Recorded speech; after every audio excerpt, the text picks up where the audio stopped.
Throughout the history of WoW, Blizzard has implemented many systems during the years that have come and gone. Some were features of expansions or just simply didn't work out and Blizzard disliked how they felt. Regardless of these systems and how Blizzard felt, there were still a pretty large amount that players would have liked to stay in the game.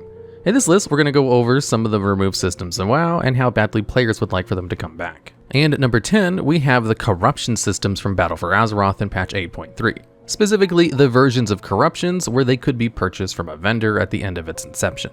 Corruptions were a mechanic that could be procced and added onto almost every single piece of gear that you had, with the exception of trinkets that would give your character a massive increase in power at the cost of having to handle an extra mechanic that attempts to kill you while you're in combat. During 8.3, you would complete a questline which would give you a legendary cloak to allow you to handle the power of these corruptions. Each corruption would add a number to an infinite amount and would scale higher, depending on how much you added, with a maximum resistance of 150. These corruptions could range from a large beam that could proc on your damage and chunk mobs in front of you based on your total health pool, or simply secondary stat additions. Corruptions during its time were pretty controversial due to the balancing nightmare situation it created, and the methods of being obtained. If you chose to not purchase the corruptions from the vendor, then every piece of gear you loot had the chance to proc a corruption on it. It could proc the one you potentially wanted, but also be the completely wrong one as well. There were also ranks in corruptions. This means that even if you got the corruption you sought out, it might not be the correct rank either, as the lower ranks meant less damage but safer playstyles and the opposites in higher ranks. When it came to the corruption vendor, almost all content in BFA would give you a currency called Echoes of Ny'alotha that would be used to purchase the corruption you wanted from an NPC. Once you obtained enough of this currency, you could apply any corruption you chose to almost any slot of your gear, except for trinkets.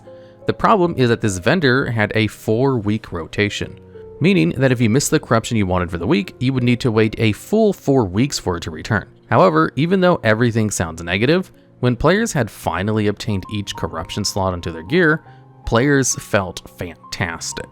The gameplay for all was stellar, and after the players' hard work to obtain this insane power jump was completed, they never wanted to see it go. When players ask for the return of corruption, it's with an improved method in obtaining and possibly pulling back some of its strength. The obvious choice is the corruption vendor's rotation being completely removed, and you're allowed to purchase them whenever. Maybe if they were to make a comeback, Blizzard could take lessons learned and apply them for higher player satisfaction.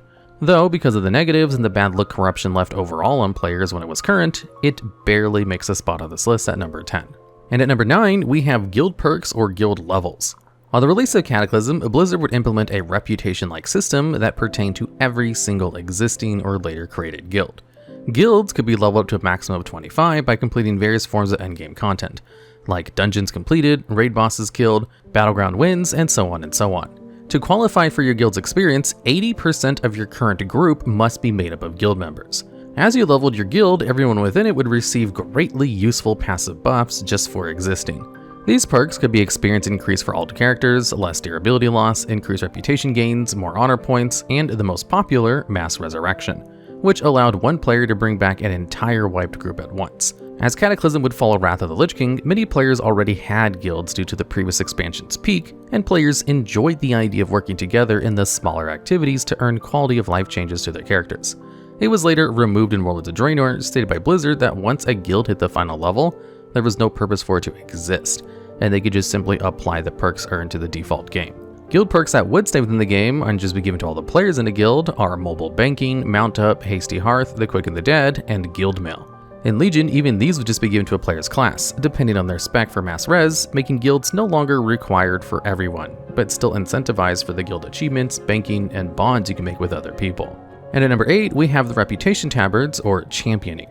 This system was completely made for earning reputations in dungeons added in Wrath of the Lich King. Killing any mob within a dungeon while wearing a faction's tabard would earn you reputation with that faction. That's it.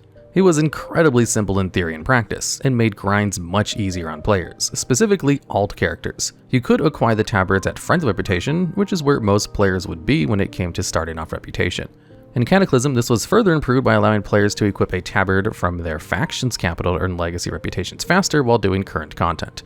It introduced a method where players felt more inclined to progress older content than would originally seem as daunting to them because of the massive tasks and reputations would need. This was changed in Mist of Pandaria slightly to allow players to no longer need to equip the tabard itself and could just click championing a star icon on the reputation tab, which would earn the reputation with their chosen faction in the dungeon content. It allowed casual players to have a chance of never falling behind, and could be approached with an overall relaxed environment. Players would not have to worry about daily quests time gating them, and you could approach the grind at your own comforted pace. How reputations work currently within Dragonflight from the time of writing the script is on a newer renown track system.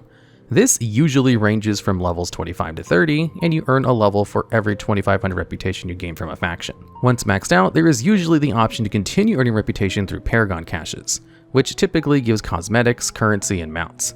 Obtaining rep now has an actual reason nowadays for most players, whereas before it was more of a gimmick many players could completely avoid and not interact with. This still holds up as it's not tied to player power, but there is a massive uptake in cosmetics. Perhaps if they wanted to bring in Tabards again, they would have to reward the player with an account-wide Tabard that's obtained at a certain faction's level, and that Tabard can be used to earn reputation through dungeon content. It doesn't need to have a giant amount of rep, maybe even 1 rep per mob, but just something to feel like you're progressing your faction reputation while playing endgame content. Making the Tabard account-wide as well will aid in getting alt characters to a desired level much faster, alongside the usual percentage increase of rep gain through the renown track as it gets closer to maximum. It allows players who strictly enjoy Mythic Plus or raids to earn the same cosmetics as others without needing to put themselves through content they dislike. And at number 7, we have 3-man scenarios. In Mists of Pandaria, players would be given the option to complete dungeon-like instances that were scaled to work without a tank or healer in the content and were more story-focused. Everything would function the same traditionally, but gave DPS players an alternative to earning rewards when they had to sit in long queue times because there were no tanks or healers. This feature was promised by Blizzard to continue beyond Mists of Pandaria's existence into Warlords of Draenor, but sadly never saw the light of day. The scenarios that would have been added into WoD were instead made into 1 or 2 quests for dungeons in each respective zone. Blizzard continues to use this system that is built upon scenarios for solo content or special instance content for storytelling, like the introduction to BFA where players must invade or defend Lordaeron. Though many players specifically want the 3-man scenarios to return because it allows them a true dungeon-like experience in a more unique way without the need for other roles, creating new ways to approach content. Completing these scenarios would reward players with near dungeon equivalent gear, and was abandoned ultimately without a given reason. Players could assume this was due to Blizzard not enjoying the idea of removing 2 roles from content, as they make up a large but not majority chunk of content. Though the fix for this could potentially be implemented to strictly tell the story of an expansion quicker and give additional context to current events, rather than make it a reward-based system. It could also be used to help introduce mechanics of Mythic Plus and teach more casual or newer players how the content at higher end functions, so that when you invite a pug to a group, you know they've gained a fundamental understanding of affixes and scaling with rewards higher than heroic dungeons but lower than Mythic Zeros. And at number 6, we have Azerite Essences. Azerite Essences were introduced into the game in patch 8.2 of Battle for Azeroth. The general gimmick of the system was to complete content sourced to a certain essence you wanted to infuse your Heart of Azeroth with. You could collect them through means of completing raids, PvP, Mythic Plus, or other various methods. Once you'd collected a certain essence, you would learn it similar to a talent and were allowed to swap it out with others depending on the type of content you wish to do. It held a 4-rank system where each rank improved its overall ability and stat increases, and the 4th rank was just purely cosmetic and showed off an overall buff in its looks. There would be one major essence where you would gain a maximum benefit and sometimes a new cooldown to press, such as the essence of the Focusing Iris, which would fire off a frontal cone from your character and shred mobs in front of you for high damage. There would also be 3 minor slots, originally 2 on release, that provide you with more passive-like effects to your characters. The power of these essences was so high and enjoyed that the only downside to them was earning them for alts, as it forced you to repeat content you had already completed. When the patch released and everyone was on an equal playing field of power, the beginning of earning these essences was incredibly fun and brought players to wonder of, what essence is best for me? How do I get it? It returned to a more vanilla style grind where players would be guided to the endgame content, and as they progressed, they were rewarded for their long-term investments. These essences alone would completely change ways to play certain classes and was compared to the power increases of legendaries. And at number 5, we have Legion Legendaries, or Legendaries to some. These would be added at the beginning of Legion and were like they sound. Legendary items to be attained by all classes and roles that would completely change how a class was played. Specifically, the end of its existence is where Legendaries are wished to return. With its creation, the only way to obtain these items was through pure RNG on a large loot table. As when doing any content in Legion, as low as looting treasures in the open world, you had a chance of receiving one of these items. As you do the content, your character would increasingly receive a bad luck protection, meaning that the longer you go without a legendary, your chances of receiving one would increase. For example, if you have the 3 Blood Death Knight legendaries and switch your loot specialization to Unholy, the game will treat your character as if it has 0 legendaries and will apply drop chances accordingly. Legendaries would eventually receive a slight overhaul, where the bad luck protection still existed, but completing that same content can earn you a Waking Essence to be used just to purchase legendaries that you wanted without any sort of restrictions other than having enough of what was asked. Eventually, this favored the outlook of legendaries, and players would love to go after this chase of items and finally get their alts those unique playstyles they had heard about since the start of the expansion. You could equip up to 3 legendaries at a time, including the Aman'Thul's Vision Trinket added in Antorus the Burning Throne. Not only this, but the item level of these legendaries was insanely high, making them a BIS piece of loot for certain slots of gear. Combining the power legendaries provided, the current existing artifact system and tier sets allowed players to install builds never even considered before with some classes. Do you elect for more utility in raid with extra healing or damage? Or do you want extra mobility like the famous Timeless Stratagem, which allowed the warrior players an extra 2 charges of Heroic Leap, creating a style of gameplay in PvP where a warrior could capture a flag in less than a minute. Overall, players liked the somewhat return of gear and build optimization legendaries provided, and if it were to ever make a return with the ability to purchase the legendaries whenever you'd like, it would surely be enjoyed by players. And at number 4, we have personal loot. This entry was introduced to Mists of Pandaria and was made the default option for loot of all forms of content. The way it would work is when a boss was killed, the game would choose a certain number of players based on its size, and reward them at random in an item based on the chosen spec of the boss's loot table. And that was it.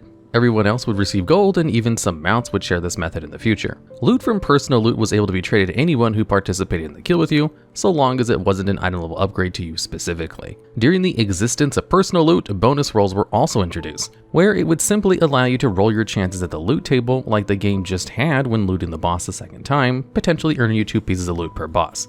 These tokens usually had to be farmed through a currency, and you could have a certain maximum amount, meaning you would need to be more selective about which bosses you would bonus roll for. This system continued in Legion when receiving legendary items with a sister system called Personal Push Loot, meaning these items are not looted off the corpse of the boss and are instead immediately placed into your character's inventory and cannot be traded with others.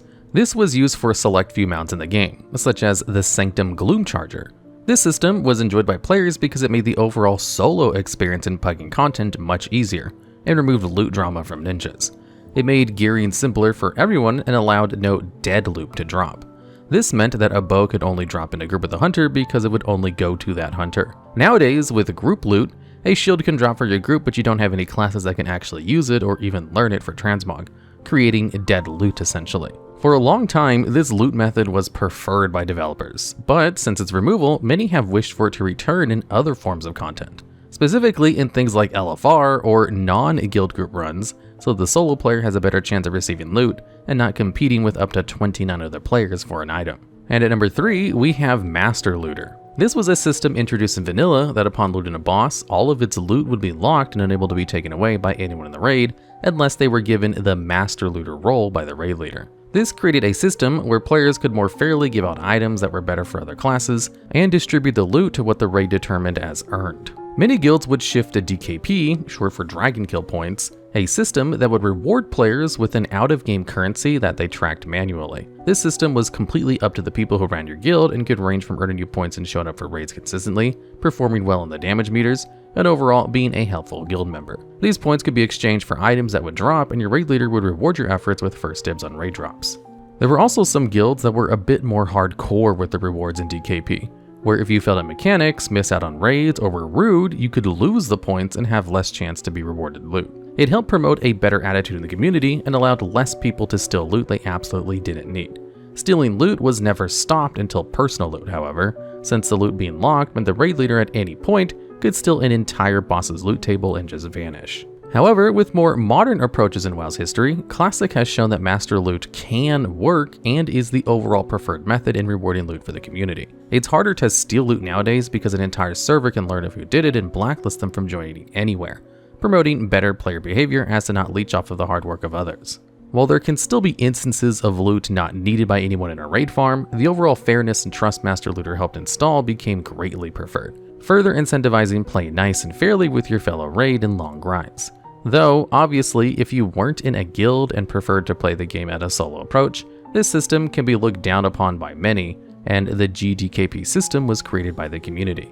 You would essentially follow the exact same rules and have master loot in the raid, but instead of earning points or rolling for the item, you would bid gold on an item, and whoever bids the highest wins. That gold is then evenly distributed throughout all members of the raid when completed, and you could leave with both a higher gold count and better items in your backs.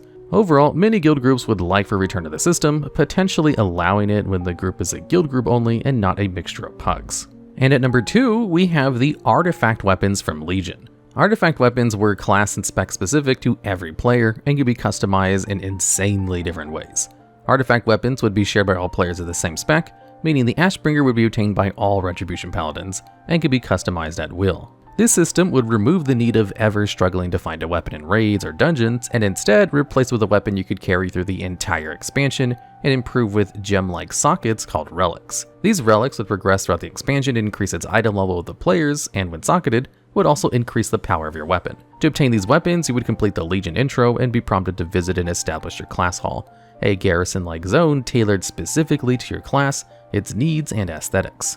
Once completed, you'd be set off to obtain your first artifact of your choice, and would embark upon a set of quests and scenarios pertaining to your selection, introducing you to a new hope of lore and class fantasy along the way. This alone gained the favor of players due to the return feel of vanilla class quests, and gave you a sense of your class's fantasy and purpose, explaining what you do and how it works. After you received your artifact weapon, you'd be shown the talent tree-like system that you could place points into after gaining enough artifact power, which was obtained through completing any means of content in the game, including open world treasures, rares, and more. So basically, as you play the game, your weapon would become stronger and unlock new lore for you to discover. The only downside to this was the massive amount of artifact power needed to upgrade your weapons in the beginning, but was further improved to be less grindy and could be fully completed on an alt character within minutes. These talent tree abilities would provide massive influxes of ways to play your class, and some of their power has been translated to the Dragonflight talent trees we know of today, showing how beloved they became to players. Not only could this weapon last you the entire expansion, but you could also customize its appearance and unlock looks for your special weapon, and very often they looked fantastic. The game implored you to branch off into every bit of content as you would create new transmogs for these weapons and prove that the endgame of WoW is earning cosmetics and showing them off to your friends. There were even hidden artifact appearances where finding them was a journey in of itself, as you were required to read on the lore and venture around Azeroth in hopes of figuring out where it may be. It truly gave players a new way to play the game, and when Legion neared its end, the community was probably the most overpowered it had ever been in terms of scaling. Saying goodbye to these weapons was incredibly difficult, and players wish they could return to this format and weaponry, with slight tweaks here and there to not only make the grind not as awful for artifact power in the beginning, but brand new versions of either the previous weapons or entirely new ones for players to discover. And at number 1 on this list, we have Reforging, added in Cataclysm. Reforging was a system added to WoW where you were allowed to reroll undesired stats on an item for more useful stats to your class. You would roll 40% of a single secondary stat, like critical strike, dodge, etc., and exchange it for another version of those stats. You could not reforge an item for duplicate stats, and only stats not yet applied to it. It was stated by Blizzard that the purpose of Reforging was originally made so players could roll on potential upgrades that dropped, rather than being forced into disenchanting them because no one needed the loot. This meant that the new way to obtain loot was just to find the highest item level gear with most of your needed stats and rerolling it with Reforging and you'd be all set. Blizzard would remove this feature in Worlds of Draenor as they believe that an item on drop should immediately be an upgrade for your character and you should not need to jump through multiple hoops to turn an item into your actual BIS. They also were attempting at shutting down the culture of simulating what loot was best rather than players themselves actually deciding what was best when comparing stats. If a simulation, a third-party program, was being used to determine their itemization, it adds a learning curve to players that many won't understand. With modern WoW simulations still being a thing constantly running to determine the best possible options in the game for your class, Reforging could stand to have a place in retail Warcraft. It's tricky to truly know how to balance a system like this, but it was so enjoyed by players and favorable to the progression of gear droughts. A person could hold onto their item with the incorrect stats for the spec for weeks before they get lucky enough to receive their upgrade. With Reforging, you could turn this around and have a better spot in your raid team, rather than fall behind for potential months at a time. Maybe the cost to reforge is increased overall, and the stats reforged are significantly lower than the original to balance it out. Ever since WoW's release though, this system has never been brought back into consideration by Blizzard, as far as we know, and it's unfortunately likely going to stay that way. Alright, and that's the list. WoW has introduced tens to almost hundreds of systems into the game, and can be difficult to pin down which ones were successful or failures in the eyes of the game's many players. WoW is always expanding, and it's not unlike Blizzard to reintroduce a feature they abandoned through more current means. The biggest example of this being the Mage Tower, re-added back in Shadowlands after its removal at the end of Legion. Were there any systems you think we may have missed, or have any ideas for future videos just like this one? If so, let us know down in the comments below.